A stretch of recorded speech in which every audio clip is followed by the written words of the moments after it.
Stadium. We turn our attention to the world of professional bull riding as the PBR holds its World Finals. And it's a grueling season for these guys. They've got to compete all year long. Then they've got to go through eliminations. They've got to make it here. Next competitor. But this is what they have to live for.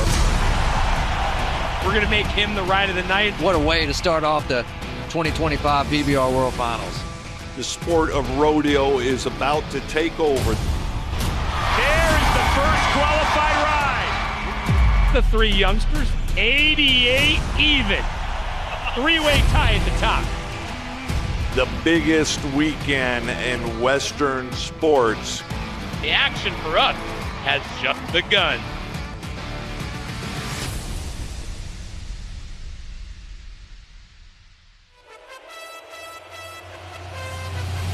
PBR World Finals coverage continues with a pre-show for round number 2 from the Cowboy Channel studios in the Stockyards District here in Fort Worth, home of the Cowboy Channel and home of the PBR World Finals. They kicked off last night in the Cowtown Coliseum. Howdy, everybody. I'm Justin McKee. Welcome to the next 30 minutes to get you updated if you missed round 1 of the PBR Finals last night.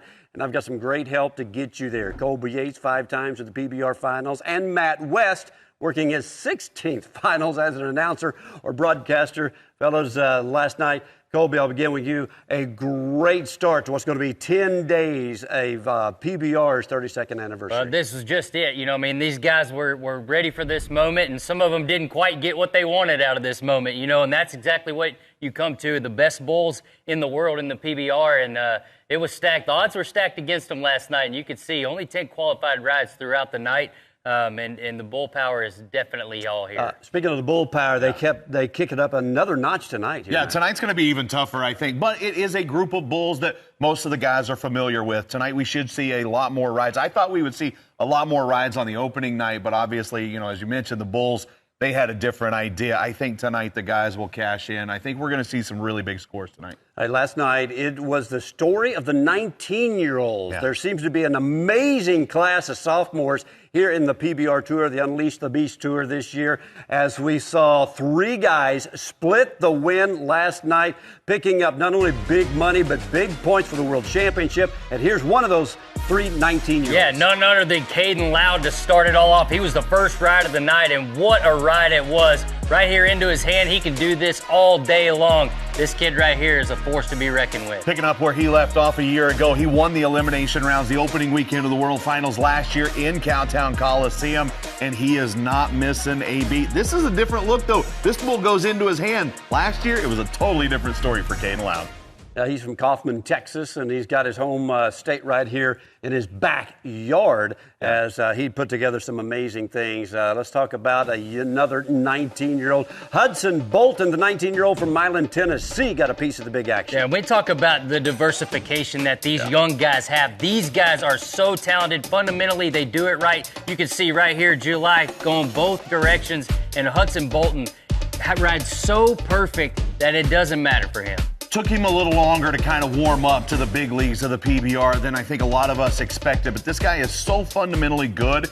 He's going to be a superstar, and he's just now starting to show what this guy's been doing for 2 years now. That's right. Hudson chasing that rookie title, but John Crimber, the runner-up for the World Championship last year, another 19-year-old, and he looked sparky last night. Man, you know, we talk about this time and time again. John pulls so many points out of these bulls, and obviously gets 88 points out of this one. You give him a chance to go into his hand anywhere, he's going to do it. But all 3 of these guys are very, very good at doing multiple things on bulls, doing different directions.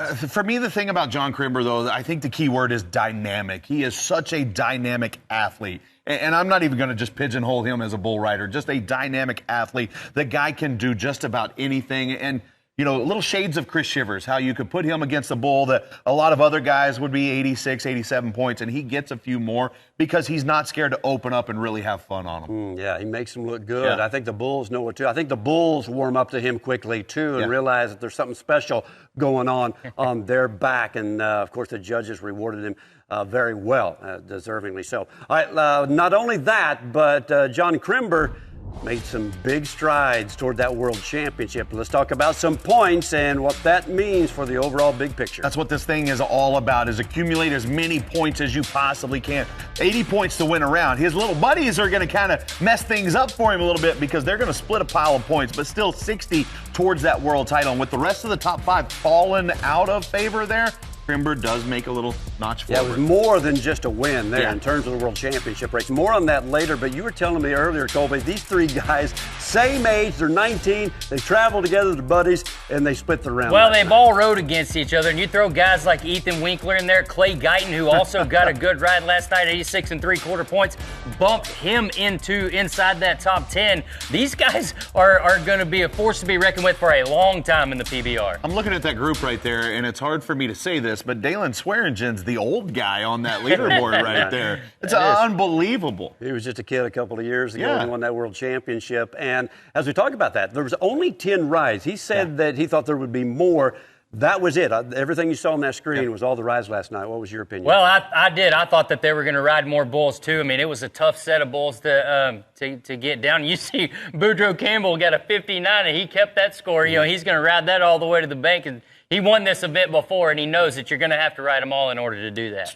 23 cities, though. Yeah. That's where all of this war of attrition that we talk about all year, that's, I think, part of the case with Boudreaux is how healthy is he going to be for the next 3 rounds. We're going to find out tonight. So I've got to follow up with that. You were in the locker room. How is the overall health? Were there any major injuries last night? Look, I think this is the one event all year that the guys are going to be very guarded on what's going on, you know, kind of within themselves. I don't think guys are going to talk about how bad their hand hurts. Ethan Winkler's been walking around all week with his hand in a brace. And when you ask him how it's doing, it's fine. You know, don't lie to me. We know all these guys are in certain pain. Sage Kimsey's the guy that's been dealing with pain all season long and just shows up and is cool, calm, and collected. So we're not going to know a lot about the injuries until this thing's all over. Unfortunately for Sage Kimsey fans, a buck off last night. Still plenty of time, but you got to be in the either top 15 at the end of the regular world standings at the end of this weekend or top 5 in the event standings to move on to the big weekend at AT&T next week. Stick around. When we come back, we're going to talk about that world title race in depth on the other side of this break.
Welcome back to the Cowboy Channel, proud home of the PBR Finals here this week as we get ready to retire a legend, Colby.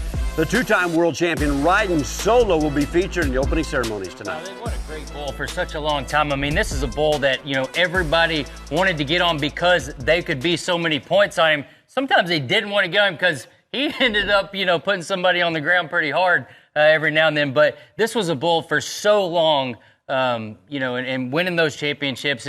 Cord, got to take your hat off the Cord for raising such a great bull. You know what's cool about this bull is not only does he have the 2 world titles, but last summer, Big Sky, Montana, my wife Megan walks up and he moves over. He just loves being petted.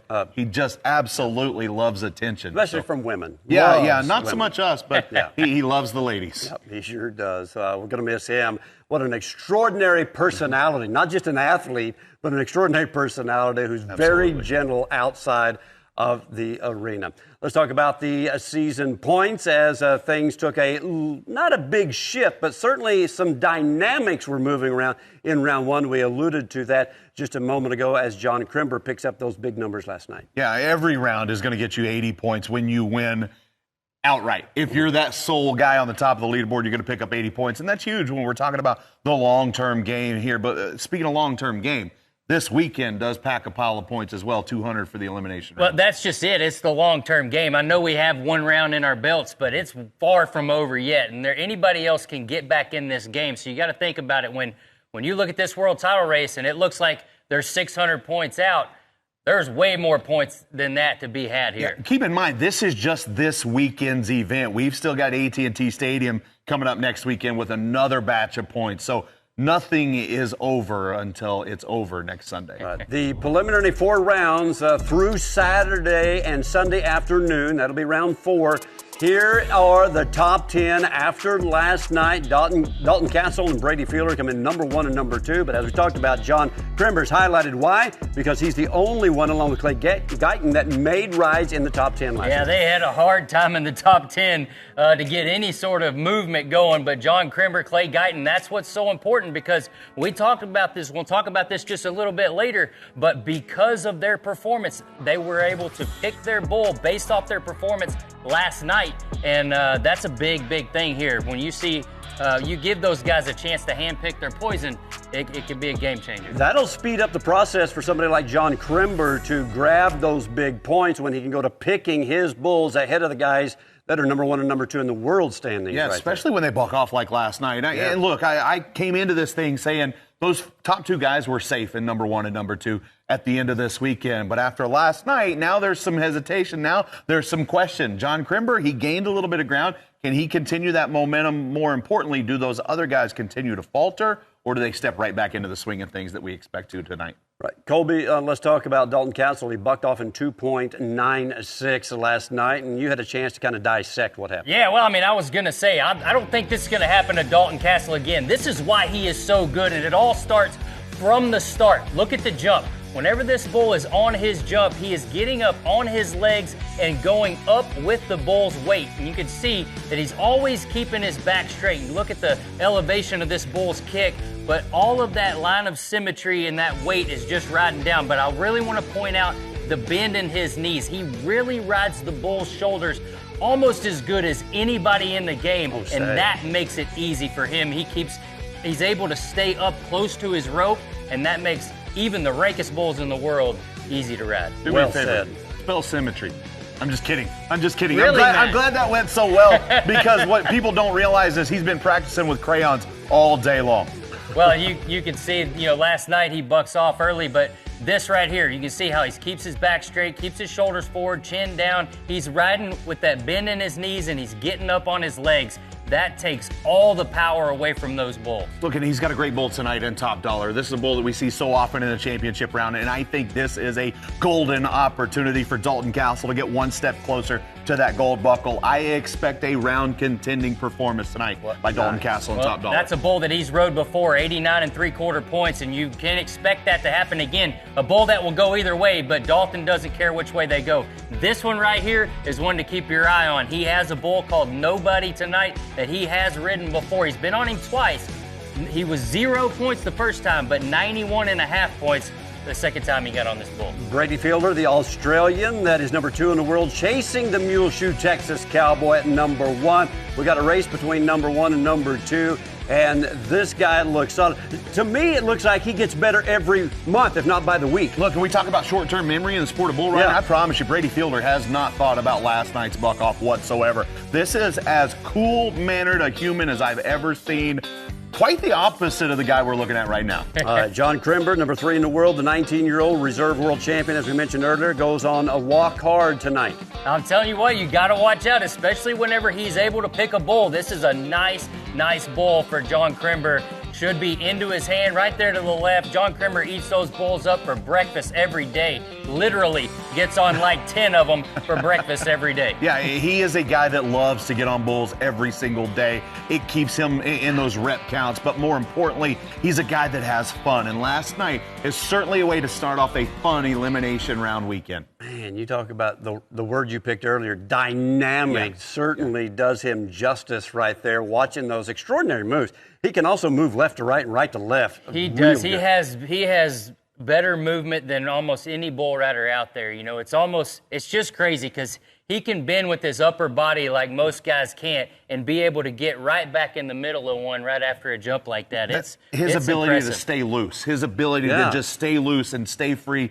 and make the moves that he needs to. He never clamps down, and I think that's why we're seeing him be so successful, obviously. That's a fine balance to ride that strong and that loose, and he's got all the right characteristics to be... Are you talking about maybe one of the best of all time? I mean, when you watch him ride, you've got to think maybe, for sure. All right, that's the world title race right there, and we've got a lot more to cover. Pre-show continues live on the Cowboy Channel, inching toward round 2 of the PBR World Finals.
Top of the hour, the PBR World Finals continues live on the Cowboy Channel. Round 2 coming your way as we continue the pre-show from the studios, which is right next door to the Cowtown Coliseum, where this great event is happening. And as we talk about the world standings leaders a moment ago, we have to kind of go to the other end. I don't want to say the bottom, but that's exactly what it is. I should say the bubble, because there's a lot at stake in what happens in these 4 rounds on who stays and who goes. Yeah, and that's why these guys all want to perform well this weekend. We came into this thing knowing that any of the 45 guys could make their way up into the top 15. They just had to have a big weekend, and the bull power is there for these guys to do exactly that, have a big weekend. Yeah, it's just that middle rung is where they're trying to get, right inside of that top 15.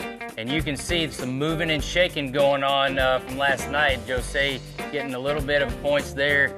Caden Loud jumping in there and inside that top 15, bumping Eduardo Aparecido out. So this is going to be that shuffle that we're watching to see who moves on to AT&T Stadium. And I don't really think this is going to take shape until tomorrow night. Let's see what happens tonight. I think there's going to be a whole bunch of different names in this group come 24 hours from right now. All right, that's the world standings. You got to be in the top 15 there, but if you finish in the top 5 of this event, you also get to go on to the final weekend at AT&T. So those are the 2 ways you can get there. We'll talk about the redemption round that's going to happen next week. There's a lot later, okay? Yeah. Right now, let's talk about the rookie race, and this is close, especially among the top 3. But just like John Crimber did at number 3 in the world standings, he had things go. Hudson Bolton, another 19-year-old, had things go his way ahead of him as well with Buckhoffs. I mean, outside of the world championship, outside of the world finals, when the rookie of the year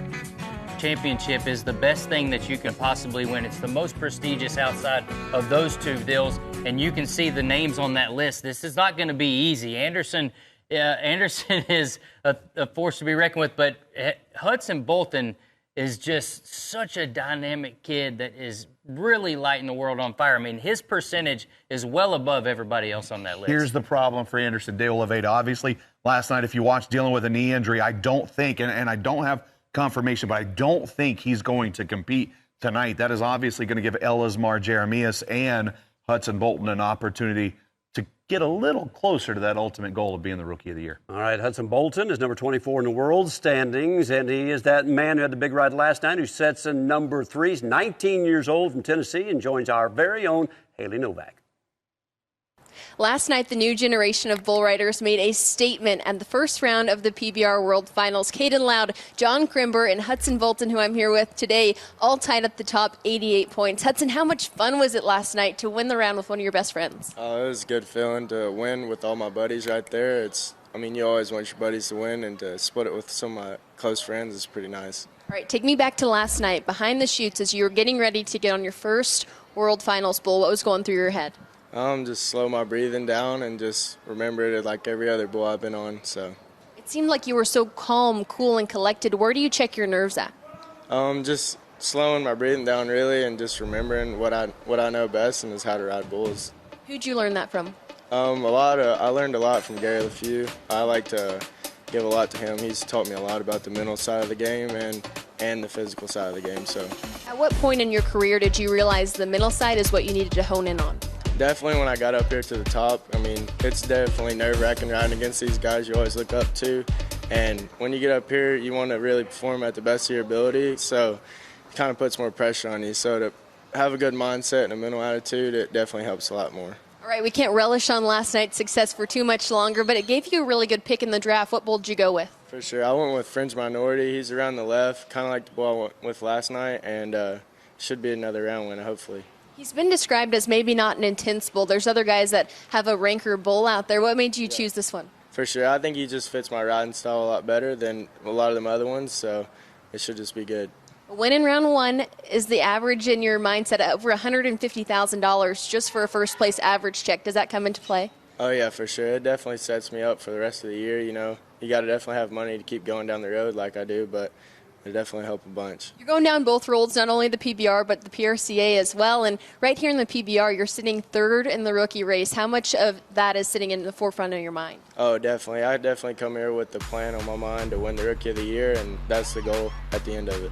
Is that your end goal, just Rookie of the Year? Yeah, Rookie of the Year and to win the whole event. So. All right, well, you're off to a good start. Is there confidence going in tonight or maybe pressure? Definitely more confidence. Got one road last night, and that definitely rolls on to tomorrow, or to tonight. What have all the veterans been telling you after that ride? I'm sure that they were giving you some pats on the back or maybe some heck. Oh, yeah, they gave me good advice.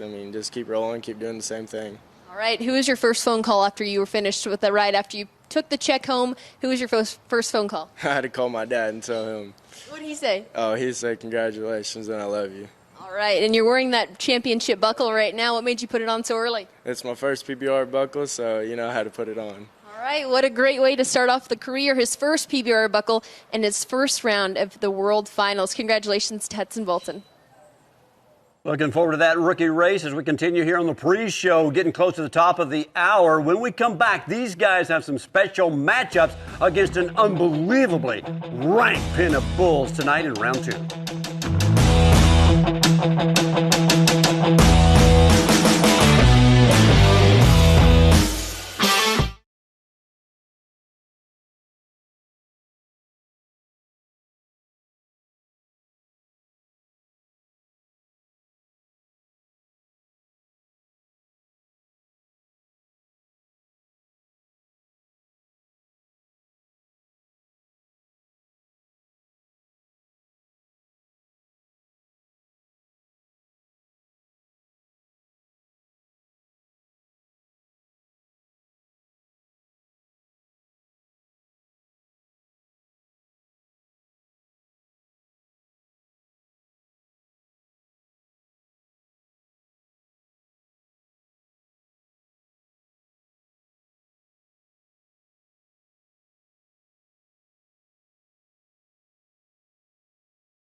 Welcome back to the historic Stockyards Coliseum, Cowtown Coliseum to be exact. We're round number 2 of the PBR World Finals, getting ready for the opening ceremonies here in just a few moments. But before we go here on the pre-show, let's talk about some of those special matchups. And Clay Guyton's been part of the conversation.